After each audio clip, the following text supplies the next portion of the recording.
You're listening to the Beyond Sundays podcast, where we tell stories of God's faithfulness from people just like you. And today I have with me co-hosting Jeffrey Turner. Hello. It's an honor to be here. Thank you for being here today.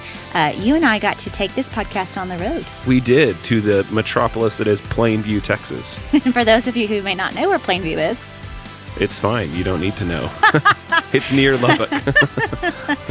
Well, we're really excited because we got to have a conversation with two friends, you know. Yeah, Laura, one of my lifelong best friends. Laura and Howell Brandenburg, and they have actually shared their testimony with our church before. Well, now they have 3 children. They do. Twin girls. We got to eat lunch with them right before we recorded the podcast. Good old Mexican food at Leal's. And just... It was good food. It was great food. Good time. It was awesome. So. It was lots of fun. Well, we have them on the podcast today because we're talking about the Father heart of God. And sometimes it's difficult to trust the Father heart of God. It is. Especially when our circumstances in our lives don't line up with what we wish He would do. Yeah, Laura and Howell go through about almost 10 years of infertility. And it was brutal. I mean, I don't know any other word to say it. And talking to them, how the Lord moved in their heart and showing Him as Father, that He loves them in the midst of all that is a powerful story. It is. And in the same breath, Laura has written and released a book that she wrote. Her book is called Not Forgotten: Unraveling Questions of Faith and Fertility.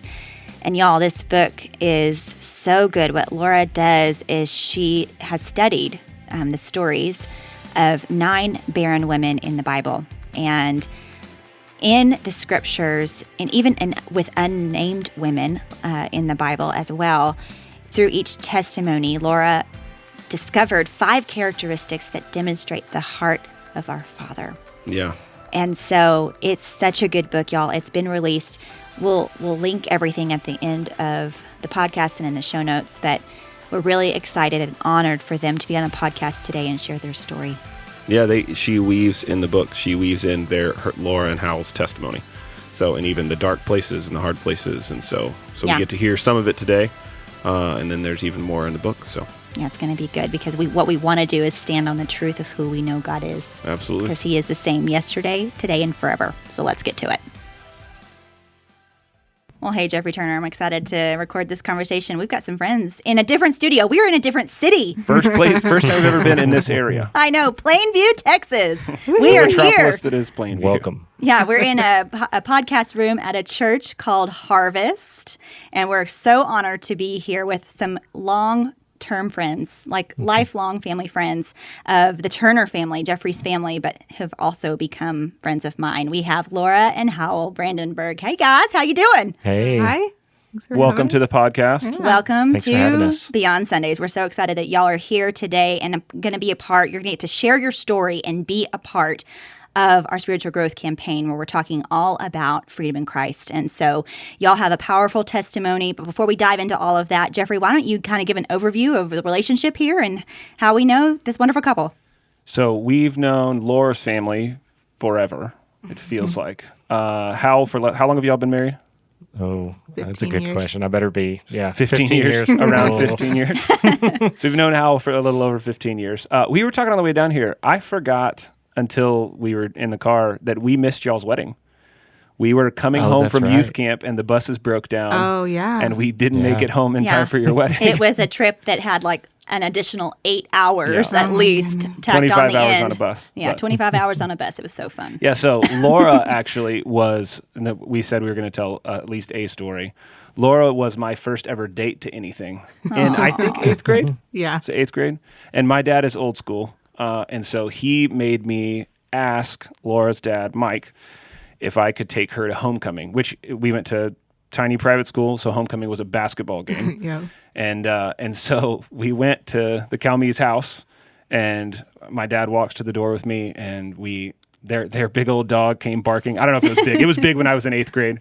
And the dog comes barking, and my dad goes, they're sending the dogs out for you already. And I was terrified to talk to him. Sweating And I'd known bullets. Mike for a long time, but I was terrified to just ask. And Laura and I were just friends at that time, but I was terrified to ask him. And so we sat down in their living room, and me as an 8th grader and Mike Helmies sat there for, I don't know, it felt like 30 minutes of just small talking. And I don't know what we small talked about because I have nothing to talk to. I mean, I'm an 8th grader. I'm a child.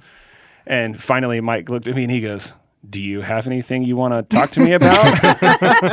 And so I was like, can I take Laura to homecoming? He's like, yes, that's fine. That was the end of it. So yeah, we've known Laura and her family. We actually, before we started recording, we were looking at old pictures, and it was fun getting to reminisce a little bit. Yeah, it's a lot of fun. And we're so honored to be here to have this conversation with you guys. But before we dive into all that, why don't you all share a little bit about where you guys are, like your journey, what you're doing, your kids, to share just a tad bit about yourselves. Yeah. So we live in Plainview, and we've been here for about 10 years. We've been married for 15 years, and we spent many of those 15 years waiting to have the children that we have now. But we do have 3 girls. Our oldest is 3. Her name is Emerson. And then we have twins who are they're almost 2. They're over 1.5. Charlie and Hallie. And so I stay home full time with them. That is what I do. So I used to be a professor, but when the twins were born, I got to stay home with my girls. That's awesome. It's a dream. Yes. Hal, what do you do? I'm a kind of an area manager for a packaged gas company. So I have 14 stores that I make sure keep running. Is Abilene one of those? It used to be. Yeah. Come through and see Air Gas on North First? Treadway. Treadway, Yeah. He manages a lot of people. Yeah. He's That is a very lot of good at it. people. And actually, we've told their story at Beltway twice. That's right. One, I don't know, probably, I'm not sure Emmy was born. No, I think I was Whenever- pregnant. I think you were pregnant when y'all with did her. the video. And we did the video. And then I talked about it in a sermon a few weeks ago, just when I was talking about God fulfilling promises. We talked about that, talked about it again. So you may have actually seen their faces on a video a little over 4 years ago, I guess. That feels like a long time ago and not that long all at the same time. Yeah. I watched that video recently. Did you? Yes. And We just actually put it up on YouTube, so we're going to talk to Laura and Howell about their journey of infertility, but it is now on our YouTube channel, so we can find it. I kept getting asked for it all the time. Yeah. And I was tired of looking for the sermon and then having to scrub through me talking so much just to find this video and tell them, hey, go to 32 minutes into the sermon. So I just found the video and put it on YouTube. Yeah, that's awesome. And we'll link that video in the show notes for you guys Yeah. if you want to go find it, the testimony that they shared. Well, we have some questions for you guys because there's a new season that God's called you to of a walk of obedience. That was a long journey for you, at least, in writing, because we've got a fun story to share. I'm holding in with my all hand of a that. published author. A published author. That's right. And we're going to talk about all of that too. But before we dive into all that, y'all, I have to know if there is any embarrassing stories you have about my husband. Oh, embarrassing stories. Hal probably doesn't, because I was old enough at that point to just be, as normal as I was going to Mine ever are be. they're all secondhand. I'm just Oh, I don't know that I have any embarrassing stories. I was trying to remember when we met. So did you go to Trinity in first grade? Yep. Okay, so we Mrs. have Hall was my teacher in first known grade. each other since first grade. First grade. That's a long time. But yeah, it really is. And I feel like we became really good friends like later elementary. And then Her junior parents high had a into high basement, school. and we could go and hang out. Like all of our friend group would just go hang out in the basement, and that was awesome because you felt like you were in a different place. It was the greatest. That's awesome. that's the goal with our kids. I want that to recently happen. heard, I won't say the person's name for her sake, but I just today, this is a story I was going to tell you earlier. Oh, and I didn't. gosh. One of our mutual friends was telling me that you called her a heifer in what grade That did had she to say have she been was like in? I think she said 6th, 7th, sixth grade. 8th. Yeah, that was the height of my dumbness and stupidity. She said, number one, that she didn't even know what that word meant. And then it like devastated her. And she has 3 boys now. She's obviously married past this comment. But I got to call her and apologize. She tells her boys that story. So she tells them, this is what you don't say. And remember that words last forever. So Oh my gosh. That seems par for the course at that age for me. So I just Sixth told grade boys. I mean, what are you going to do? I told our oldest daughter recently, I was like, listen, you got a quick mouth, but trust me, from somebody whose mouth gets them in trouble a lot, it's going to get you in trouble some. So looks like I'll be making a phone call this week. So sorry. Well, you guys, like we mentioned before, have an incredible story, and I would like for you just to maybe start off the top. If you don't mind, share part of your story with our listeners for those who may not have heard it before. Okay, yeah. So we spent 9 years waiting for our first child to be born, and so there's probably a lot that we could say in that. But we did infertility for several years. And at varying levels, we did IVF in 2014, and it did not work, and it was devastating. Yeah, devastating is the word I was going to use too, just because it was the first time it felt so real. Like we have these embryos and their life, and so it was so hard on us emotionally, and so then the year after that, all of 2015 and most of 2016, we just were kind of done with infertility. We were like, we can't keep doing this. I think God really needed to heal our hearts. And we did a little bit with adoption. We started foster to adopt, and then we thought we had a private adoption opportunity, and then that kind of fell through. And that was sort of early 2015. And really when that fell through is when we were like, okay, we're not doing anything. We are just going to wait on the Lord. And we just started to pray. I mean, I think we were praying before then, but I think of 2015 as like the middle mark of our journey when we really just began to sow into prayer, and Hal would pray over me. Every night. Literally, y'all. When we say he prayed every night, we're not being dramatic or exaggerating. Like I can remember times that we did not want to pray. I mean, if I had just started my period, or we had just had a fight, or I didn't feel good or whatever, and it's like, I don't want you to pray over me right now. And we just faithfully did, and we saw God move in my body and start to heal things in my body. We really thought we would get pregnant naturally at that point. And so we just kept thinking it's going to happen. And then at the end of 2018 is when the Lord gave us a word that 2019 was going to be a year of promises fulfilled. And we didn't really know what that meant. I mean, we knew we'd had a long time we'd had this word that we were going to have children, but and we really believed the Lord had told us that I would be able to carry a child, that I would like get pregnant. And so, but we were like, should we adopt? Are we going to go back and do infertility? Like, what does this mean? And we bought a crib in 2018, at the end of 2018. That was kind of the first big thing we'd ever bought. And we put it in the baby's room, and we would pray in that room. And we went back to our fertility doctor the beginning of 2019, and we kind of just expected her to say, like, you're done. Yeah. You've done IVF. We had like maxed out Clomid. We'd maxed out like so many kinds of fertility drugs that you can do. You can only do them so many times, and we had maxed them out. And so we really thought that's what she would say. But she did an exam that day, and she didn't use the word healed, but she could tell that my body was different, and like physically places in my body were different. And so she said, I think we should do IVF again. I think we should try it. And it was something I had attached never to. Yeah. I could never do that again. It was so hard the first time when it didn't work. Yeah.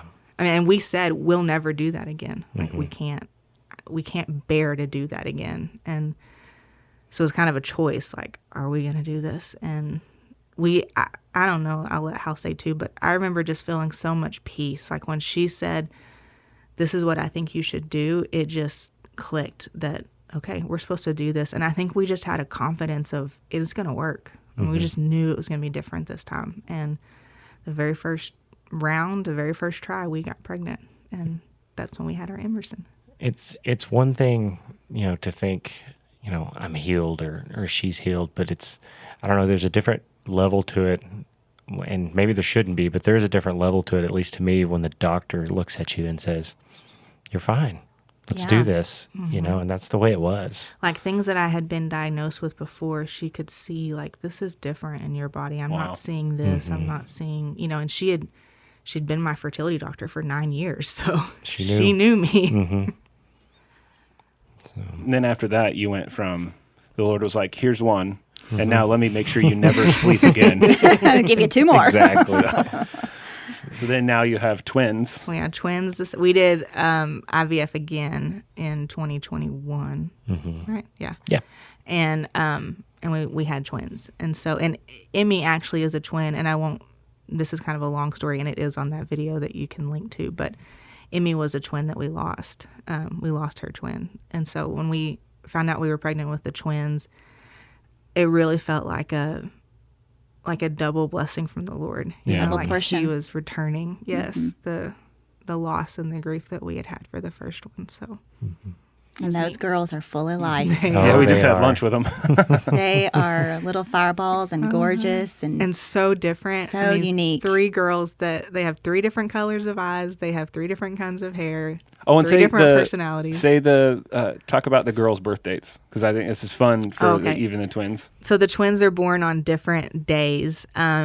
They crossed that midnight mark, and so Charlie is on November 1st, and then Hallie is November 2nd. And we were talking about how I like that they'll each have their own unique day, that they can be celebrated all day. We'll probably do, all of our girls are born in November, so they're going to have like combined birthday parties for a while. Yeah. But they at least get their own day in our house to be celebrated, so that's fun. special. And I can remember when our Berkeley was, I don't know, probably 3 and 4. Y'all were in the middle of that. And I have this distinct memory in our house of Berkeley praying that Laura would have a baby. Yes, I remember Yeah. that. I have a video of Berkeley praying. Oh, and do you? Yeah, and she probably is about that age. Yeah, she I mean, would've been she's probably about that about age. Emmy's age now. Yeah. That Wow. she It's amazing. prayed over us all the It time. was fun. It's fun to. I love getting to do this now. I mean, it was Hard Just- season. and Hard season. and then answered promises, and That's we've right. had so many people at church who are walking through stuff walking through the not yets Yeah, the waiting and- seasons. and feeling. I mean, like, well, we'll get into your book. I guess is that where you're Yeah, going next? or- we're I'm going not, to the not book to take next. over your. No, you're podcast. good. You're good. No, you're holding in your hand, Jeffrey. There, you're holding Laura's book that she wrote. Not forgotten. Not forgotten, and we're going to link it because it'll be available. We're so Yes. excited to be able to share it with our listeners. But I would love for both of you to share why this book, why now? Like, can you explain what it is and then the why behind it? Yes, sure. I mean, you better be able to. You wrote it. I know, right? If you can't, this is probably the end of the podcast. So so why this book? This book, I would say, because I felt like the Lord told me to write this book, and I don't mean that in some mysterious way, but I don't think I've ever so clearly known exactly how to lay it out. Every single woman that was supposed to be in it, the order, the way I categorize the women to talk about 5 like characteristics of God's heart, and so we talk about like His goodness, His faithfulness, and it was like a Sunday. We had gone to church, we came home, and I knew that I wanted to write. This was last fall, because our oldest was going to go to a Mother's Day Out program, and so I was like, I want to devote those days that she's not home and it's just me and the twins, and they were napping 2 times a day back then.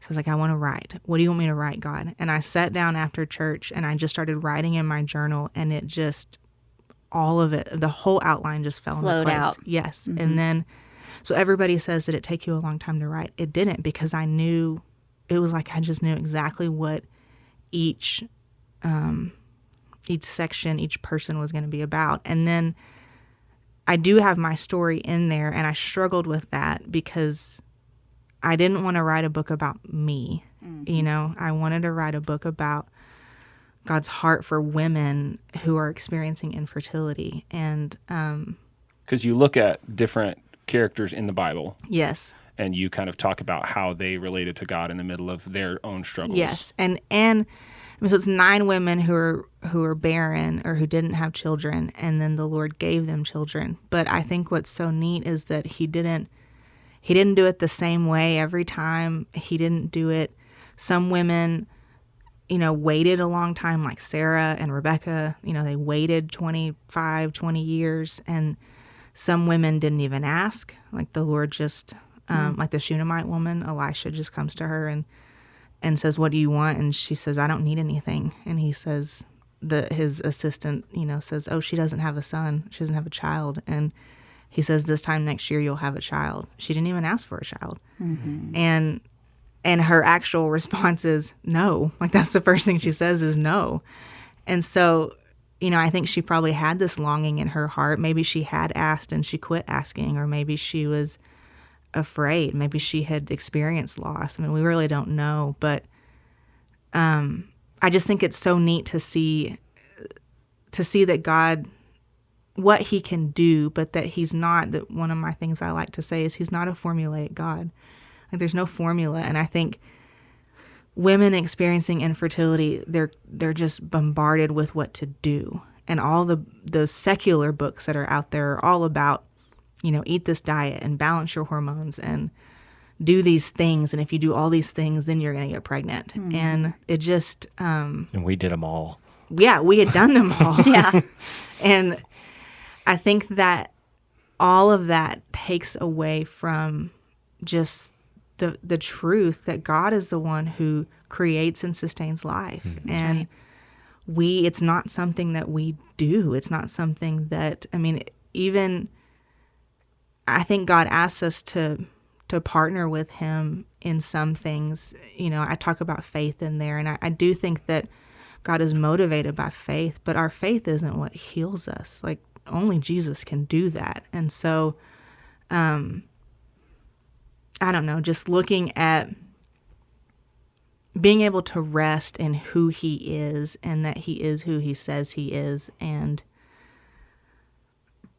being at peace with that, that it's not hard on us to do this thing, mm-hmm. that God's going to do it. And I don't know how God's going to do it. Mm-hmm. I can't say, like I say that a lot, this is my story, this is how he did it, but all their stories are different. And so I can't say what God's going to do it's not like a blanketed, read this and then do these things, or this is how I did it and then you'll get pregnant. I can't say that for sure for somebody. Mm-hmm. So, but I do believe that God's heart is to give women the children that they desire. And I think there are scriptures that we can stand on. And I think if women are open-handed about how that's going to look, or in what timing that's going to look, mm-hmm. or in what way that's going to look. I really resisted doing fertility the second time because I was like, I'm healed. My body's healed. God should just make me pregnant. I shouldn't need medicine. I shouldn't need to do this thing. And but if I had never surrendered that, I don't know, Mm-hmm. Yeah, and I think one thing with this book too is it provides hope. That's really, I think that's the message behind it from the Lord. It's just, it's not a step-by-step thing like Laura said, but it's there to provide hope for people, and that there is hope in your situation, mm-hmm. and that you're not forgotten. The Absolutely. Title, that's a word that it comes up several times with different women, the different biblical narratives that I looked at. But I remember that being how I felt. Like all the women around me have children, and all my friends, and everyone is getting this thing that I want. And I felt forgotten. I felt like I'd been passed over. And so I want women to connect with who God is, and just how much he loves them, and that he is for them, and he has good things for them. And I think when you can start to rest in that, it just becomes less about how is this going to happen, or when is it going to happen. You can just know that God's he's going to do whatever he says he's going to do. Yeah. Yeah. One of the things I loved about the book is there are parts of it that are like almost your journal. They're mm-hmm. from your mm-hmm. journal at the time. And I love that y'all didn't, I think it would be easy to write this book now with 3 girls under 4 and it be looking back on that season and kind of sugarcoating it even and going, I mean, just you glossing over the difficulty in it. And I love that you still, in the midst of it, you talked about that season being as difficult as it was. Because I think in walking people through infertility, even at Beltway, you see that tension of being forgotten. And do you hear me? God, are you there? And those things we see in King David and the Psalms. And I to me, that was just so valuable in the middle of y'all's story. I mean, I knew that, but to write this book and it still point to, it was still difficult. We still trusted God, but it was still hard. And there were still times that just we felt broken and despair, and we could have run and you didn't, and we could have given up on what we felt like you promised us. And so I think for me, that's when as I read through it, that was one of the parts that just stuck out to me, because I think it's easy sometimes for people to tell the end story of the promise received and not talk about the difficulty in the journey sometimes. And the reality is, for people that are in that journey, and we know there are lots, for people that are in that journey, it's not just the promise that they have to believe, it's that in the now that God is still God. Yeah, and that he's still good. Yeah.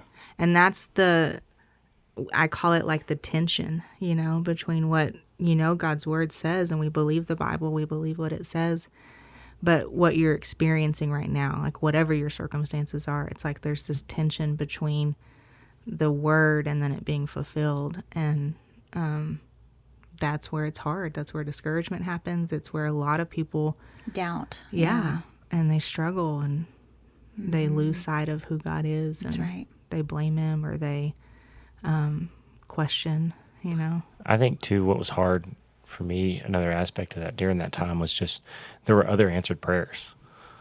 I mean, that wasn't our only prayer in our whole life at that time, and there were things like a house we wanted to buy, and jobs and things like that were, and even illnesses for family members and things like that, where we saw healing, we saw prayer, and we just didn't see it in that area of our life. And I think that was hard, and when we finally did, it just made it all the sweeter. But that's, I just want to point out that's not something that, it wasn't our sole desire at that time, even though it felt like it sometimes. But it was, I would say, the center point of that, what we were praying for every day. So, Well, and I love too that in this book you highlight the 5 things you continue to see about like God's heart through all of these stories. And I know you're not going to share all of that right now, but I do want to ask you one pointed question, if you don't mind answering. But what do you know about God now, after studying all of this and walking through your journey and your testimony? What do y'all know about God now that you might not have known fully? Maybe it was head knowledge, but not experience and heart knowledge. What do you know now about God that you didn't know then? So I'm going to say this, and I know this feels very cliche, but I feel like I know more about God's love than I did before. And part of that is in writing the book, and then part of it is in our experiences. But I don't think I realized that I was manipulating God's love and manipulating like my love for him, because it was about, if God really loves me, then he'll do this thing for me. And for him to not do it felt very unloving, like to withhold this thing that I desire so greatly and you're not doing it. It just felt very unloving. And I feel like when I really got a taste of that the Lord loves me not because of what I do, and that he is loving not because of what he's doing, it just transformed the way that I think about his love. And now I'm so grateful that God doesn't love me based on my performance. I'm so grateful that it's not on me to earn or to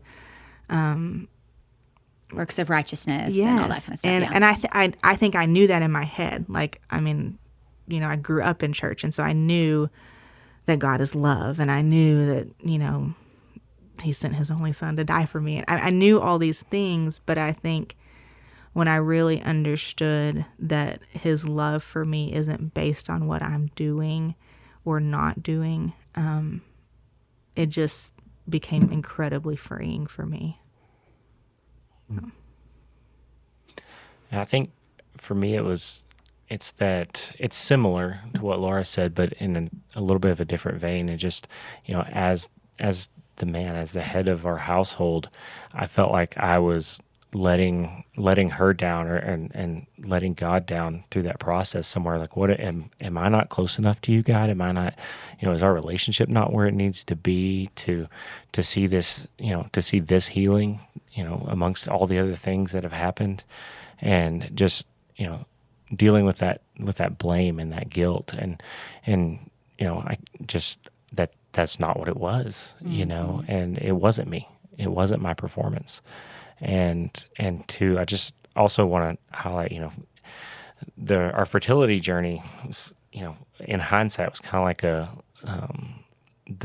when you're going up a roller coaster and it just ratchets, one little thing at a time, ratchet, and you get to the top, and then, since that time, it's been the other side of the roller coaster with health issues and other stuff, and 3 children who are small and energetic, we love very much. But and in that time, he's been my rock, and that's where I've really learned to lean on him. And it is, I can't take care of this family. I can't train them up in the way that they should go on your own. On my own. Yeah. It's got to be through him, and that's really what I've learned in that time since. Mm-hmm. It's beautiful. Well, I have to know, you've studied women all throughout the Bible. Do you have a favorite one that you studied? Oh, man, no pressure on that question. I know. That's hard.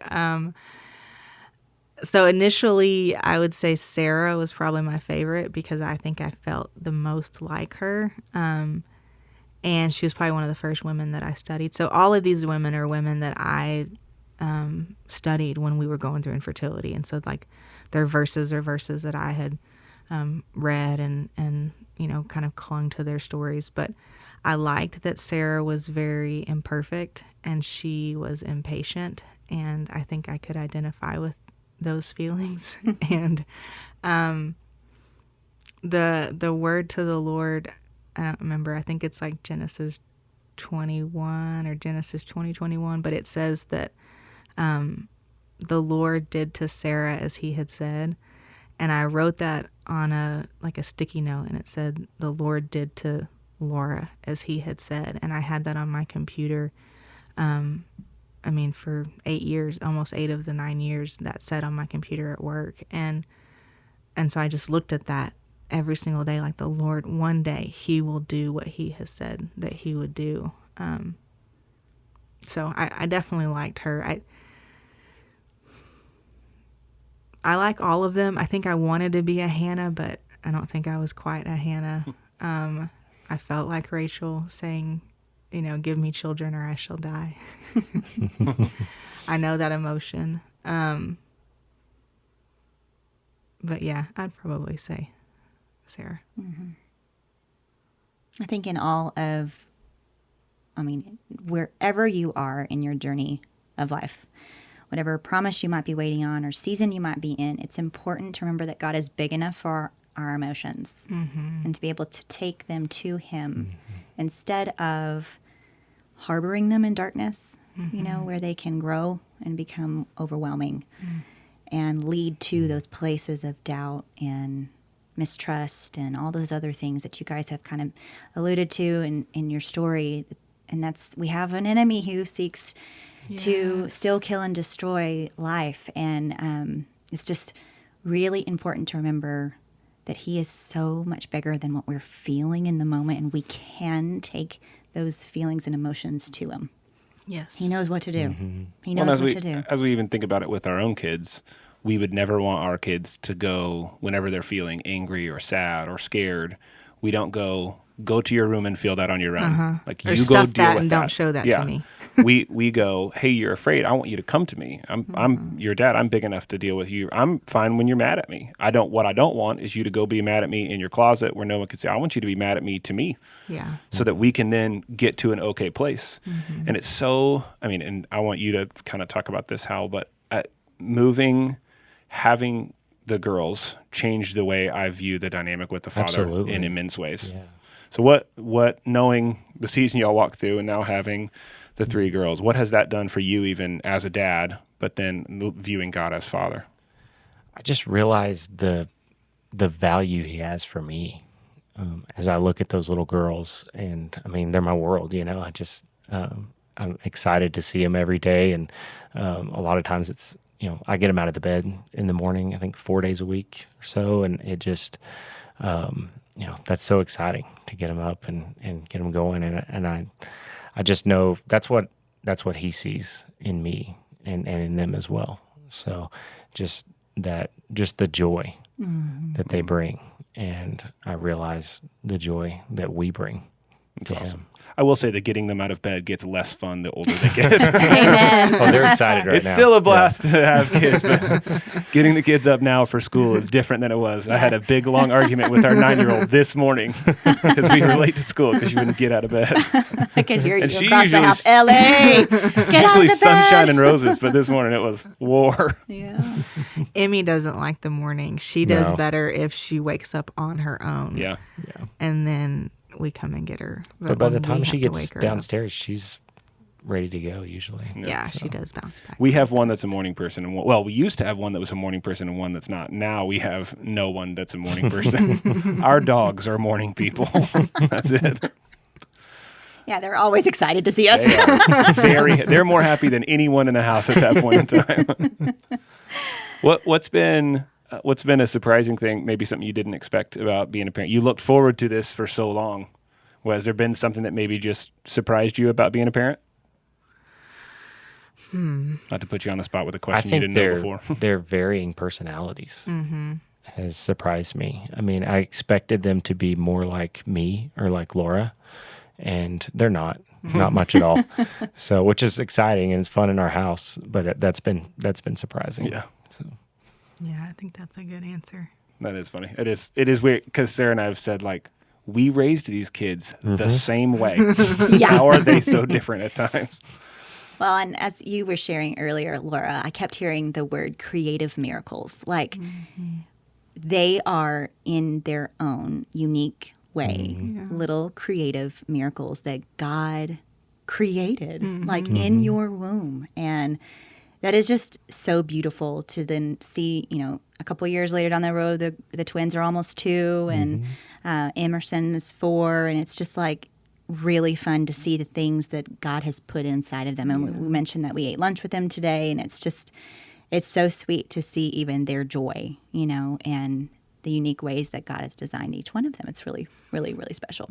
You So. got to encounter a circus. Hey, circuses are fun. I don't think I anticipated the amount of emotion that's in our house. And I am a girl, and I was raised with a sister. I was going and to say, I'm like, Laura's dad warned me about that. I should have been prepared, I guess. And I'm still amazed that they have such big feelings. Oh, yeah.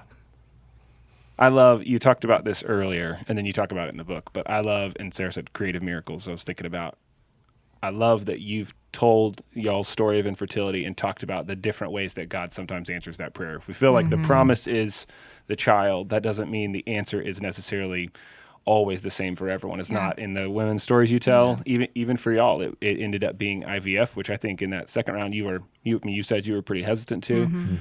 But that's how God answered y'all's prayer. For other people, it's adoption, which we talk about a lot at Beltway, and sometimes that's the way God answers promises. And I love that you always bring it back to, this is our story, and this is the way God did it in us. But that might not be the way God's going to do it in you. The answer is not the process. The answer is the promise at the end. Yeah. And I think that's so key because I talk about this in the book too, that, faith comes by hearing and hearing by the word of God. That's what the Bible says. But our faith is built by that rhema word of God, which is like a freshly spoken word of God. And so that has to be what God's word is to your family. And I think we need people to adopt. We need people to do, we don't need, but I guess some people need to do fertility, or they need to wait on the Lord, and the Lord's going to give them a child if they'll wait, and they don't need to do fertility. I think that whatever the thing is, it has to be what God has said for your family, and that's how you build your faith. You hear from him and you take hold of that and you stand on that. And so, yeah, I think that's really key. All right, so I'm thinking about our listeners and possibly like the seasons that they're in Maybe they're in a waiting season. Maybe it is infertility. Maybe it's something completely different. But you've walked through a season of waiting and believing that Rhema word and God increasing your faith, and you walking with him through that season. And I'm also thinking about people who are wrestling with God, that are frustrated right now, that are just disappointed is the word I got. So I would love for you guys, if you could, maybe encourage that listener today who might be in that place of doubting God, disappointed, or not able to fully trust him right now in this season. What encouragement would you offer? Well, I would say what's coming to mind as you were sharing was the verse that said, it's in James 1 something, but it's every good and perfect gift is from above. And that's a verse that you see on a lot of baby stuff, right? But I love that verse, and I clung to that verse because the second half of it says, so every good and perfect gift is from above and comes down from the Father of lights, in whom there's no shadow or turning. And so I think my encouragement would be that that's who God is. Like, that verse isn't just about what he does, that he does, he gives good and perfect gifts, but he is the Father of lights, and he is unchanging. He's unmoving. And so even when it feels like our circumstances are changing, or they're unfair, or they're disappointing, they're not what we thought it was going to look like, God is still who he is, and he has not changed. And there's so much in our world that we can't control, and that changes, but he doesn't change. And I think that it's like this anchor that you can hold on to when everything else is not stable. Yeah. That's good. Yeah. Just to build on that, I think that, we serve a good God, and he has plans for you, and even plans in the waiting, in that tension, as Laura likes to call it. He has plans there for you, and also just that he has an eternal perspective. That's right. And it helps when we have an eternal perspective, because we waited 9 years, and some people wait 2 or 3, some people wait 20, some people wait 40 for whatever promise they're waiting for. But now that I look back on those 9 years, they seem short. Like that seems like a short chapter in our life. And when I look at, the big perspective of eternity, we didn't wait that long. And it's probably not the same, although he feels our feelings and he cares about us and loves us, he realizes, hey, there's timing for everything. And, he set up the plan for our girls' life to, meet whenever they got here. Yeah, there's a lot involved. So, when it comes to timing. So, Yeah. and he it worked orchestrated out. all those birthdays to be exactly when That's they were. right. Exactly. It's our Father's good pleasure. I love that part. It says, it's our Father's good pleasure. So it's our Father's good pleasure for all of you out there today. Like, he loves you. I hope you hear that today. I hope you hear the reminder of who our God is. We say this all the time, that God is always moving, and he's moving in our lives. And it's whether or not our eyes are open to see what he's doing, or where he might be moving, and the tiny little miracles along the way, And so I hope you're encouraged today. Man, Howell and Laura, thank you so much for making time for us today to come out to Plainview to see you guys. Thanks for coming. Thank y'all for coming. Yeah. And thank to y'all. record this conversation. Thanks for writing this book. I know it's anytime you share parts of your story, it feels vulnerable. And y'all have been pretty open about your story over the years, but it still is. It's still a little terrifying. It's real vulnerable. We were talking about that last night. Yeah, it's scary, and it feels overwhelming a little bit. But to have something about infertility and not yet, and the not yet of the tensions that we kind of walk in at times, to have something that people can go, all right, it's not just me. I'm not the only one struggling with God's promises. I am not forgotten, like the title of the book is. And so I just want to say thanks, because there's not a ton of resources to point people to the not yet. There's a ton that point to the end promises and step-by-step ways to go about it, but God's not always a step-by-step God. Yeah, he's creative. He is. Yes. Yes. And unique. Everything he does is unique. That's it's right. individualized. Yeah. Well, thank you guys so much. Thank you. Oh, wasn't that so good? What a beautiful story. I know it was hard in the middle of it, but man, that family is just walking in the promises of God today and sharing the journey that they have gone on with the Lord. And I'm just so thankful for the willingness to share their journey with all of us. And so our sweet friend Laura wants to give one copy of her book, Not Forgotten, Unraveling Questions of Faith and Fertility, to one of our lucky listeners. So one of you guys out there will be able to win this book. All you need to do is first follow at Beltway Park on social media. 2, like this post, like our post about this episode. So just click that like button. And 3, tag a friend who you think would be encouraged by this story and share it with them, because you just never know what one word spoken in the right time can do for a person. You just never know. And then for a bonus entry, share our social media post in your stories and tag at Beltway Park for credit. Okay, so bonus entry, share our social post in your stories and tag Beltway Park for credit. And then we will announce our winner later on this week. Well, you guys, thanks so much for listening to the Beyond Sundays podcast. We hope you have an amazing day. And remember, God is always moving, and He's moving in your life too, beyond Sundays.